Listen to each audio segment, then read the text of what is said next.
প্রথম প্রোগ্রাম, এই প্রথম প্রোগ্রামে ঝিনাইদহবাসী যে সম্মান দেখিয়েছে, যেভাবে উপস্থিত হয়েছে তার জন্য সবাইকে ধন্যবাদ জানাই। এবং আমি অবাক হয়ে লক্ষ্য করছিলাম যে একের পর এক সাজসজ্জা, একের পর এক দল, একের পর এক স্কুল, মানে আমরা কাকে ফার্স্ট করব, কাকে সেকেন্ড করব, কাকে থার্ড করব, এটা নিয়ে আমরা নিজেরাই কিন্তু একটু সন্দেহে পড়ে গেছি। আমার কাছে মনে হয়েছে বাংলাদেশের সেরা আয়োজন এটা, এবং এত সুন্দর করে র্যালি।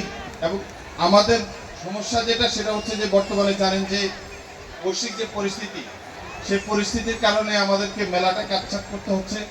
আমাদের যেই সরকার এবং দেশ যারা আছেন, আশা করছি সুন্দরভাবে দেশ চালাচ্ছেন।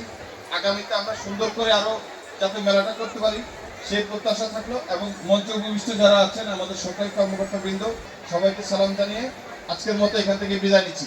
আপনারা অনুষ্ঠান উপভোগ করবেন, মেলার ঘুরে দেখবেন। নববর্ষে, বাংলা নববর্ষ সূচনাতে আমরা স্বপ্ন দেখি গণতন্ত্রের মাধ্যমে, নতুন প্রতিষ্ঠিত সরকারের মাধ্যমে আগামীতে সমৃদ্ধিশীল বাংলাদেশ, শোষণমুক্ত বাংলাদেশ, দুর্নীতিমুক্ত বাংলাদেশ, মাদকমুক্ত বাংলাদেশ। সমগ্র বাংলাদেশের চিন্তার পাশাপাশি আমরা এই ঝিনাইদহের মানুষ, আমরা চাই ঝিনাইদহ ভালো থাক।